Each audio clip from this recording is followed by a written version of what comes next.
Hello, hello, everyone. It is Kenyon here. It is Basketball Rewind. I am here to join Beyond and Coach Roache to talk about a new prospect. Of course, now that's after the trade deadline, when this is coming out and when we are filming this, I will say this. We do not have one of the picks. So we are looking at the Indiana pick, which should be around the 18 range, say 15 at worst.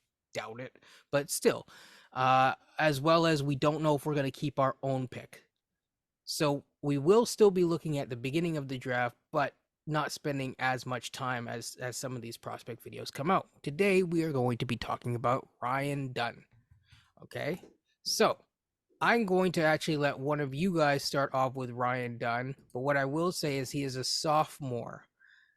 So that is one of the most interesting things. Coach, do you want to start off with Ryan Dunn? Sure. Ryan Dunn might be my favorite prospect with that Indiana pick potentially, if he's there, because he might not be there. I could see Ryan Dunn going anywhere from like 12 to 20. He's probably going to be closer to 12 than he is to 20.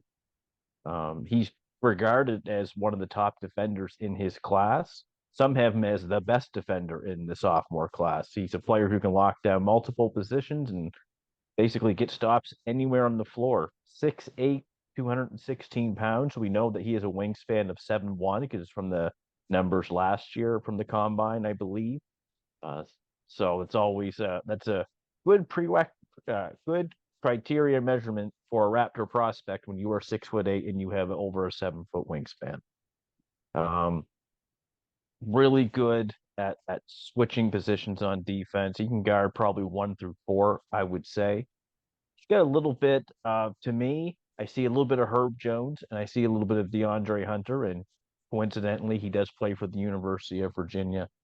I think defensively he has more upside than Hunter for sure, but offensively he might have a little bit of Hunter in him, which I think is going to be needed, especially at today. If you are 6'8" and you're a three man, let's just say, you got to be able to shoot the three, and that's something he needs to work on. But it seems like he's got decent form.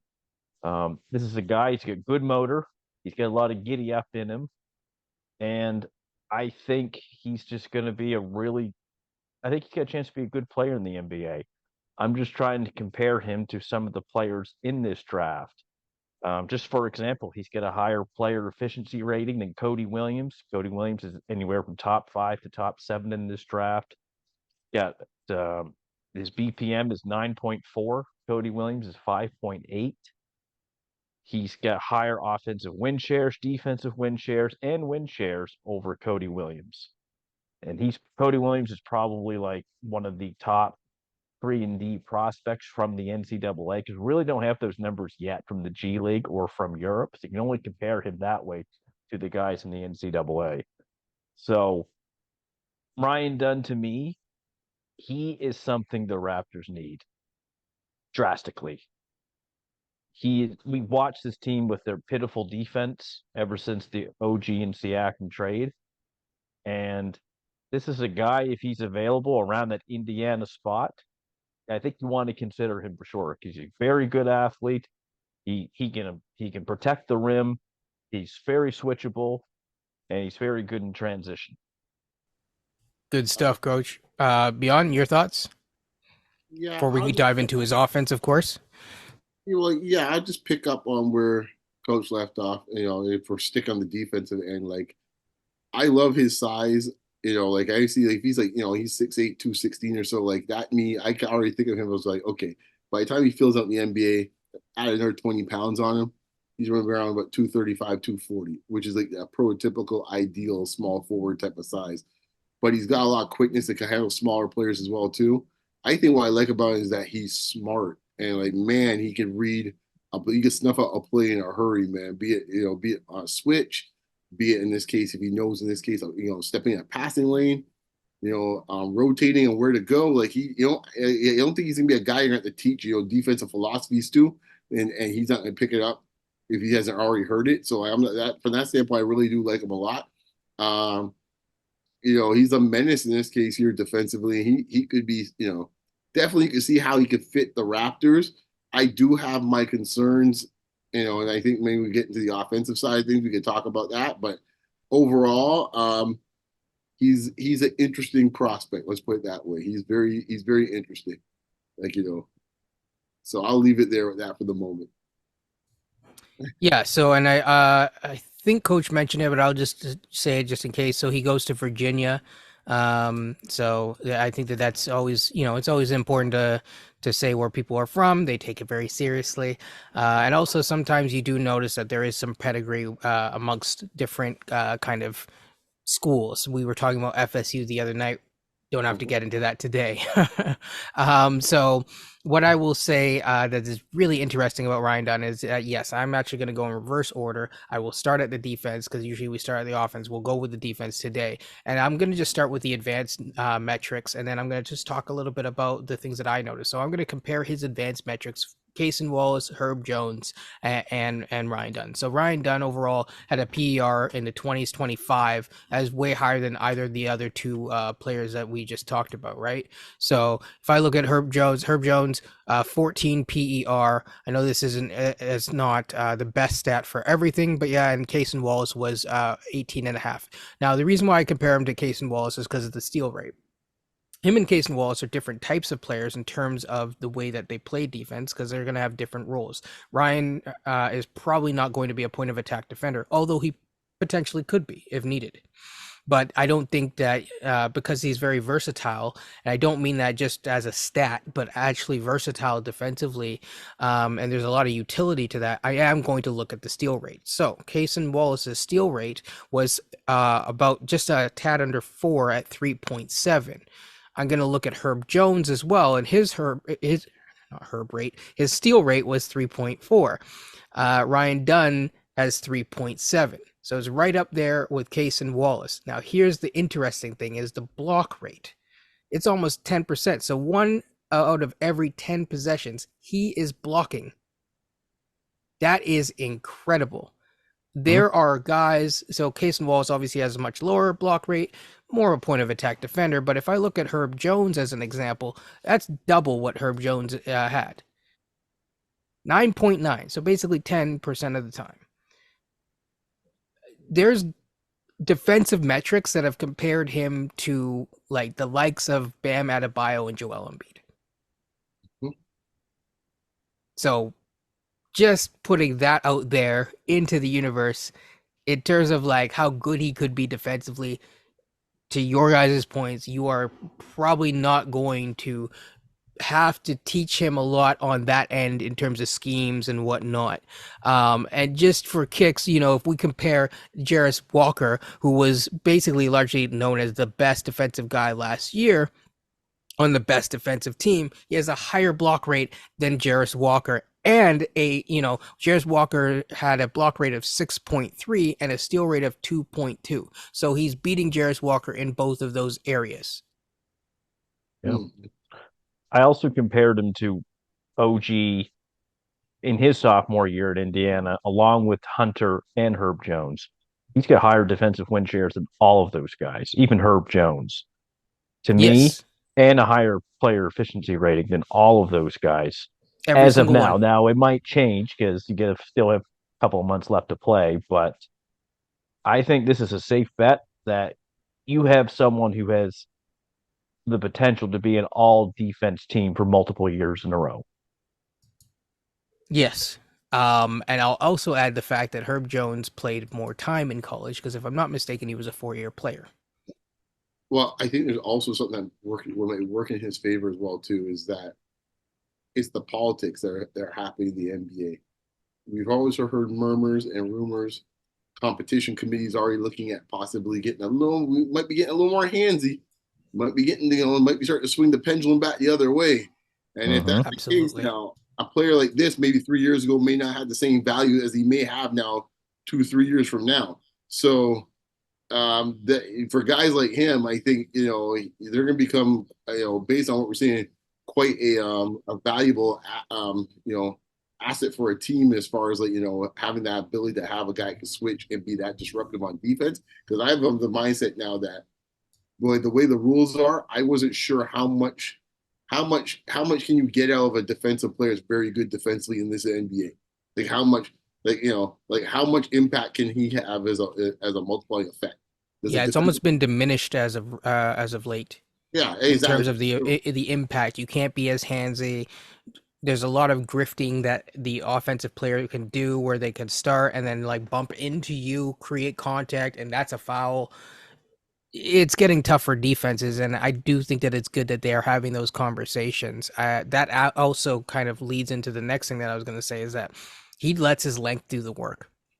It's one of the things when I compare him to Scotty Barnes, for example. I don't think that Scotty Barnes has always let his length do the work for him, and as a result, he's in recovery mode. This guy, he can recover, but he's not always in recovery mode. So that's really, really good. He also moves very fluidly, and the way that I outlined it in my notes is I said that he's good at shadowing offensive players. Yes, and I would say, some of the stuff, watching and reviewing him, I think the term sometimes it depends how you look at it.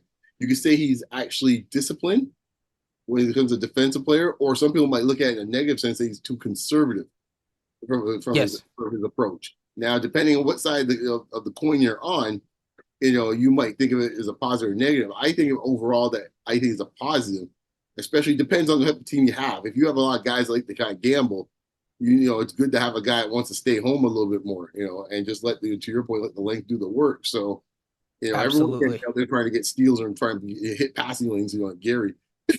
At the same time, it's like he doesn't gamble all the time, and then this is one of the things. He's very court aware as a defender. He also has moments where he will wait before putting his arm out for the contest. So he's not just swiping at everything Chris Boucher style.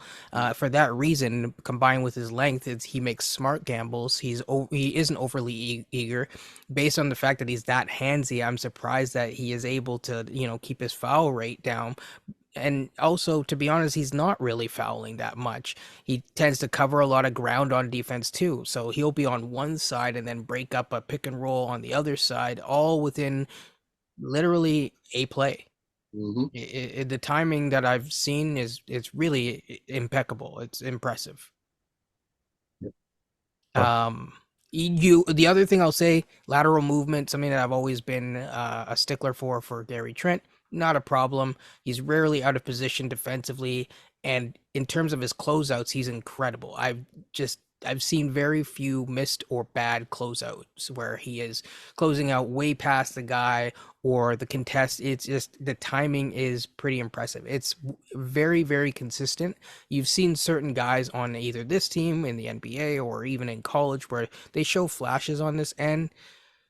He is consistent, like rock steady in this area. It's the one thing that you can, hang your hat on is that, and especially since defenses, particularly ours, like to be super switchy. You'd want a guy like this. He's tenacious yet under control. Um, I have a couple other things on his defense, but I've been talking a little bit too long. Do any of you want to cut in? I got nothing more. I mean, I think you summed it up. I mean, I think right now, if you had to say what type of strength is, his defense is his strength. I mean, obviously, we'll get to the other side of the ball, but yeah, he's fluid. I think that's the thing I like about him too. He's not a stiff type of athlete, and he can move so well, and I think that gives the advantage to be able to play smaller players. Twos, maybe in point guards at times. So yeah. It's yeah, interesting. He lets the opposing player feel his presence in a way without being overbearing.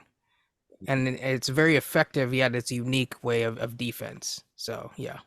Coach? yeah. With him, to me, so far, there are no issues of motor that I need to be worried about. Some guys in the NBA, you got to worry about their motor. I think with him, you don't have any worries that I can see. He's my favorite defensive wing prospect so far that we've kind of covered in this draft so far. And don't think he'll be top 10, but he's going to be somewhere between 12 and 20, right around that Indiana pick. And it's going to get interesting if that pick is around there. We know that this team is pitiful defensively right now. Yep. And he fits a massive need that the Toronto Raptors eventually going to have to address. The other thing is that based on where we are, and we'll get to this in a second, but you can we're not going to be good for a while. So you have the time to allow your his offensive game to grow naturally. And we will get into his offensive game for a second in just a second. But one thing that I will say is this: based on, yes, every single person has to come into the league and probably, eat some Wheaties, ground provisions, as Beyond likes to say, you know, gain some weight, strength, etc. He is not getting bodied by bigger players, and he's guarding bigger players. And I think that that's a very good size because he knows how to absorb the contact without getting bodied. So let's get into his offense. Jan, do you want to? We'll go in reverse order. Any thoughts on his offense? Because I know you were very high on his offense. Okay, I know in this case, like there's the offense has been seen as obviously his weaker side. But the growth I saw from the beginning of the season with his offense versus some of the stuff I've seen in the middle of the season, there does seem to be some growth happening on the offensive side where you're starting to see a little bit some mid ranges, few turnarounds. Like, okay, and I think one of the things that I liked that I saw in some of the highlights when he gets the ball on a closeout. I'm not saying he's gonna be this dude, but there's a way he moves when he kind of attacks the hoop on a closeout. It does give me a little feel. It gives me a bit of a Paul George feel to him. I can't put my finger on it, but the way he moves and the way it makes the size he has and the fluidity of him, he just has a real natural. Because even though he's not the most gifted offensive player right now, the handle's not bad, man. The handle's not bad to start with. No, it's workable. It's Yeah, functional. it's That's the functional. best way that I would Yeah, describe it. like if you told me in this case, and someone said, "Well, boy, I tell you, the offense is something that's not really something, to consider right now at the moment." I would be look. I went in there with that mindset. And I watched him. I was like, he's got a lot of he's got a lot of bones in this case here. A lot of there's some bones to work with here. There's something there. I can't put my finger on it, but I think he's gonna be a better offensive player next level than people anticipate. Now, I don't think he's just gonna be like Herb Jones, where he's just sitting in the corner shooting threes. Which right now he's been getting better at that, but it's not necessarily. I think he could do more than that. I think he's gonna be good at closeouts. I think he's got I think he's already kind of start with a little bit of a midi kind of like there's stuff that I'm starting to see where I think when you get a hold of him that I think it will happen very quickly and people will be surprised. And I am one of those folks. I think that he might be a bit of a diamond in the rough when time comes on the offensive side. Question is, how long do you want to wait if you're a franchise? I think the other thing too is he's a sophomore, so he comes with a little bit more experience without it shortening the development window by too much, Exactly. He's kind of which is right kind of there. nice. The Goldilocks, right? The porridge Yes. is just right. And I think right now, my only concern, 21 years old. yeah, is that I don't know how his development works with this team. If you're going with your philosophy and we're just going to be bad for a while, then fine, have at it. We throw them all in a pot and see which ones actually the ones that are going to come out.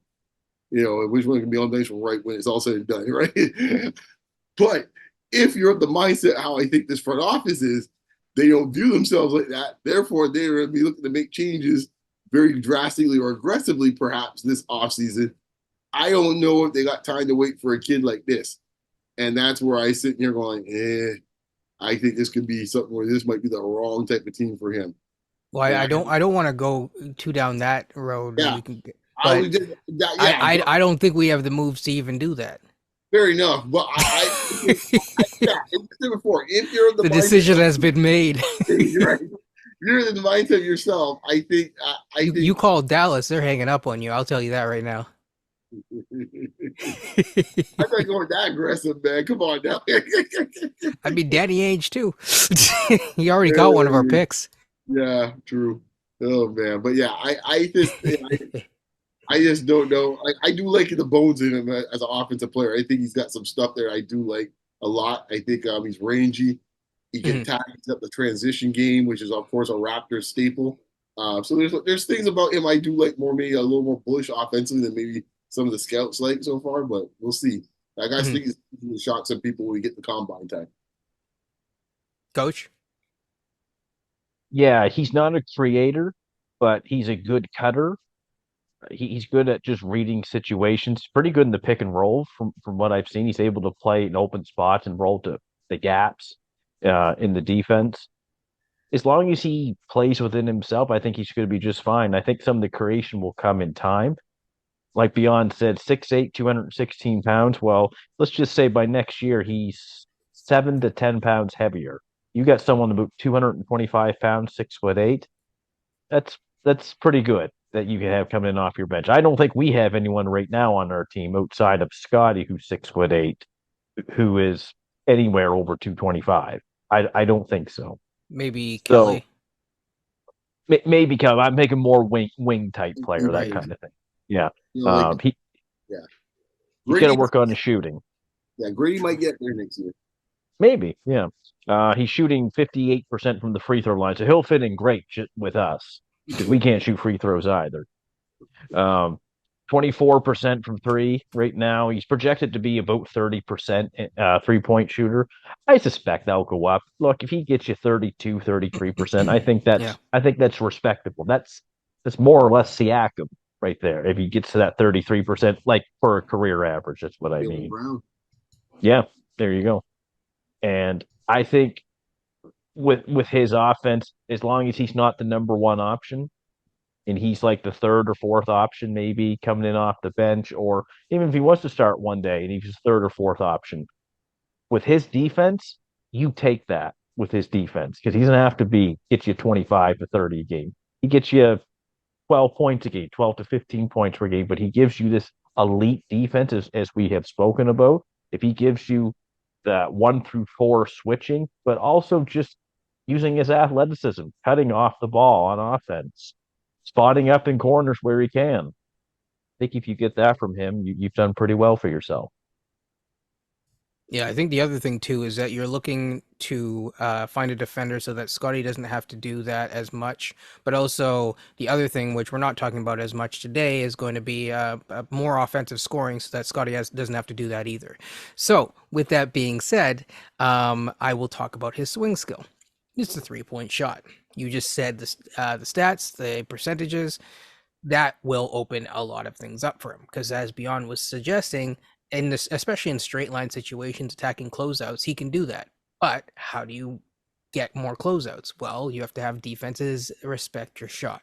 And so when he can shoot those spot ups, and he's shooting kind of low-ish volume overall. He's not Reed Shepherd like just scorching like a sun right now in terms of from three, but it's there. The mechanics look decent from what I can tell. I'm not a shot doctor, but it doesn't look wonky to me. So from that standpoint, I said that he's more of a standstill shooter. So instead of Grady coming off like a stagger screen and like picking it up and going into the mid range and fading away like that, like it's more of a catch and shoot. We need catch and shoot guys on this team. I think that's the key thing. The other thing too is that once again, in terms of the closeouts, I'm not concerned. He finishes at around an 80 sorry, not 80, 70% at the hoop. That's what you want to see. Yes, that's key. That's why he doesn't get bodied. That's why we're not concerned about the strength. And he moves the ball around. He's not a ball dominant player right now, unless you have that guy, or unless you have Bryce Sensabaugh, I guess, putting up those Luka numbers on Luka efficiency in college last year.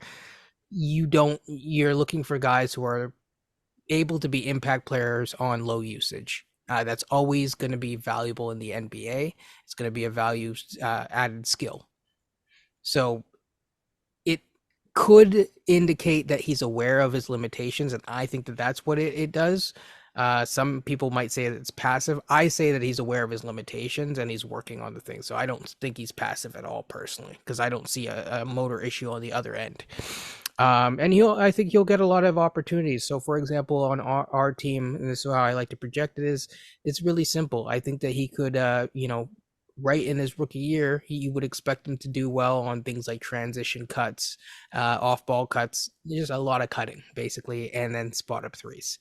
Playmaking reads, he makes simple reads. I don't think he's some secondary playmaker or anything like that, but he makes smart reads, has good body control. I'm happy with him. So I think, I have him in the 15 to 25 range. Coach, you have him in the 10 to 20 range. We overlap.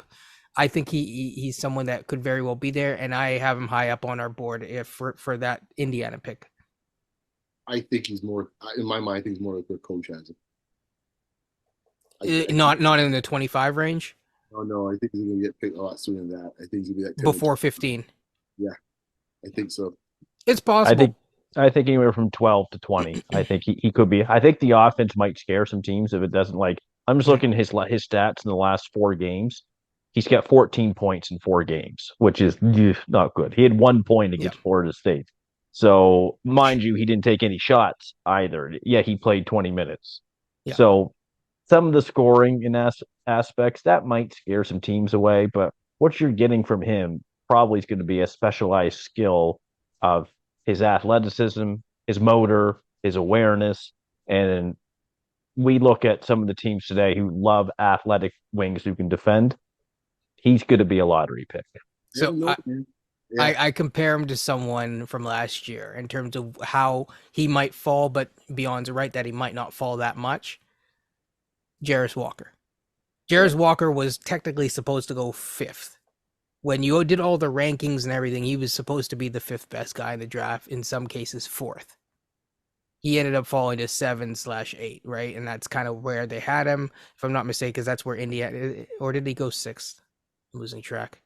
Yeah, I think he ended up going 6 or 7, actually. 6 or 7. Yeah, something like that. Okay, so let's say he went 7th. Sorry, people, if I'm wrong. I'm not gonna go look it up right now, but he fell a little bit. I could see that happening to this guy, where he's projected right now at 15. Let's say he has a good tournament run, he goes up to 12, and then he falls back to 14. Yeah, the offense. This is where it goes back to my thought about how much is people going to have weight the offense over a knee-jerk reaction from whatever rule changes or something. Exactly right, because the rule changes happen, then he might shoot a lot higher. But if the rule changes stay essentially the same, then that's going to play out. You know, he goes to a combine and say he doesn't have a great 3-point shooting thing, and he drops.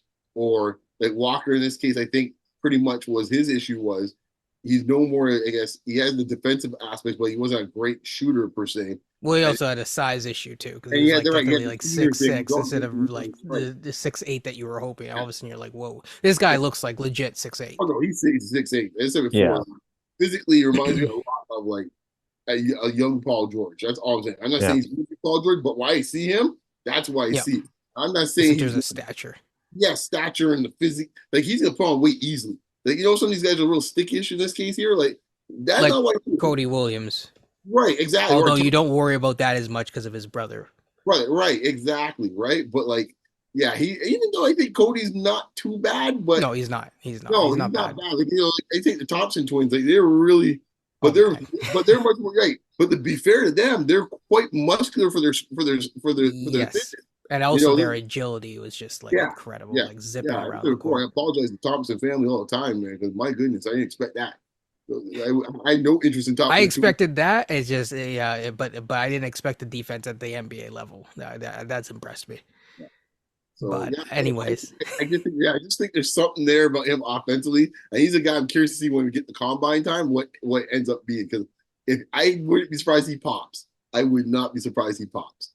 Yeah, people have wrote about him as being a generational defender. Now that's a lot to put on someone to be generational. That means like you are one of the best of your generation. Let's not go that far, but he's got the characteristics to be really good. Yeah. Well, I just say here's a player in this case, obviously a bit of a different position, a little bit of a front court player, more of a typical front court player that I must admit I didn't have patience for when he was here. My buddy was always a fan of his, is Marcus Camby. Now Marcus Camby was like, generationally defensively, and that was his skill set. It made him be the number 2 pick overall. Yeah. But boy, you're waiting for a while for that offense. And it finally started coming around eventually later in his career where he knew his spots and he started he was great slipping screens and stuff like that. He's probably one of the best in the last 20 years or so doing that. He slipped the screens, boom. And he figured out his ways of getting those angles to figure out how he, which is what he did at UMass in this case with Calipari. But he found his way eventually. Obviously, the injuries was another issue with him. But you can see another scenario like this where it starts off a little slow, but the defense is there from day one. Yes. And as long as right now he has a skill set that can keep him on the floor, and I think that is key. So, I think with that being said, we've kind of covered Ryan Dunn. We've done the whole, kit caboodle, the full meal deal, so to speak. So, when this comes out, hopefully, I mean, we'll see. In terms of rankings, I don't put too much stock in this because, like I said, the draft is flat, so you could see some of these international guys that we haven't talked about yet, or at this point where they shoot like Ulrich. You could see him shooting up, My past other guy, guys. Yeah, my hey guy coach, Ulrich. we will cover him for sure. Yeah, he's your next GG Jackson He's my potentially. next GG. Yep. So we could see that. We could also see certain things like injuries, Lord forbid, happen where or guys just don't make the tournament, and then those tournament guys get the shine. So it's going to be a very, very, very interesting draft from that perspective. It's a 2-day draft. Anyways, people, like, comment, subscribe, appreciate it. Hit the bell notification if you want to get this right away. That's it. That's Basketball Rewind. It's been fun, everyone. Take care and peace.